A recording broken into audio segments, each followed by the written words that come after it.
have the pleasure to present to you Dr. Martin Luther King, Jr.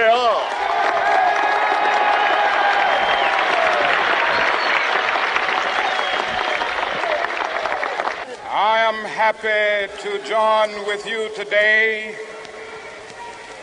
in what will go down in history as the greatest demonstration for freedom in the history of our nation.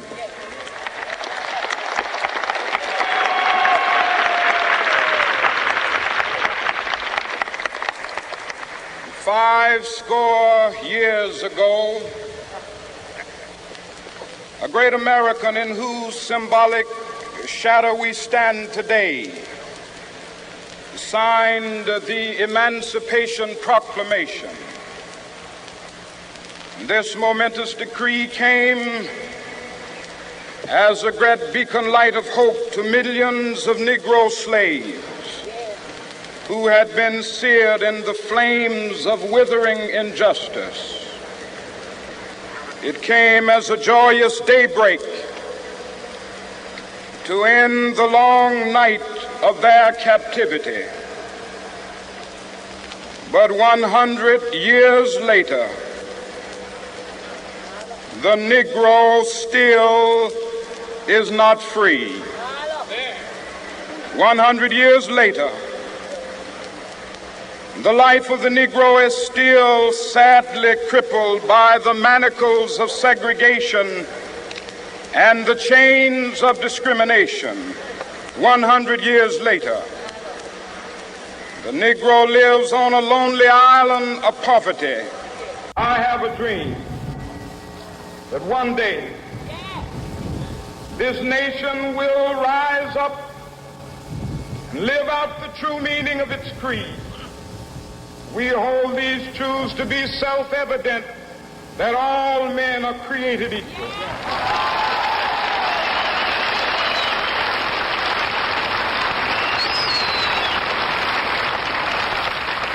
I have a dream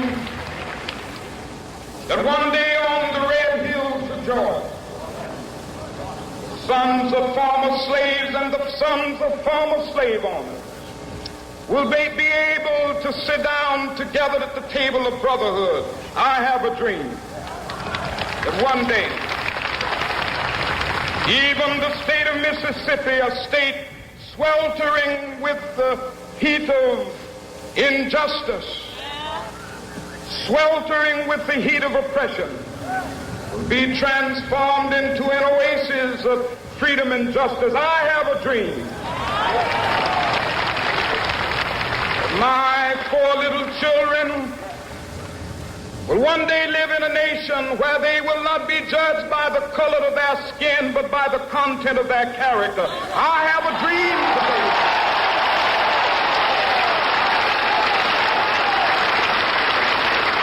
I have a dream that one day, down in Alabama with its vicious racists, with its governor having his lips dripping with the words of interposition and nullification.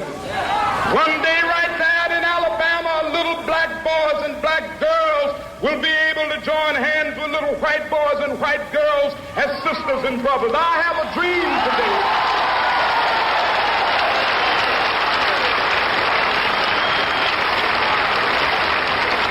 I have a dream that one day every valley shall be exalted, and every hill and mountain shall be made low. The rough places will be made plain, and the crooked places will be made straight, and the glory of the Lord shall be revealed, and all flesh shall see it together.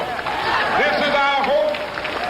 This is the faith that I go back to the South with. With this faith, we will be able to hew out of the mountain of despair a stone of hope. With this faith, we will be able to transform the jangling discords of our nation into a beautiful symphony of brotherhood. With this faith, we will be able to work together, to pray together, to struggle together, to go to jail together, to stand up for freedom together, knowing that we will be free one day.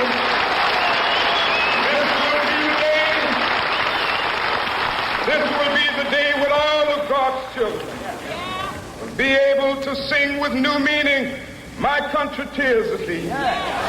Sweet land of liberty, of thee I sing. Land where my fathers died, land of the pilgrim's pride. From every mountainside, let freedom ring. And if America is to be a great nation, this must become true. And so let freedom ring. From the prodigious hilltops of New Hampshire, let freedom ring. From the mighty mountains of New York, let freedom ring. From the heightening Alleghenies of Pennsylvania, let freedom ring. From the snow-capped Rockies of Colorado, let freedom ring. From the curvaceous slopes of California. But not only that, let freedom ring from Stone Mountain of Georgia. Let freedom ring from Lookout Mountain of Tennessee. Let freedom ring from every hill and molehill of Mississippi, from every mountainside. Let freedom ring, and when the capital,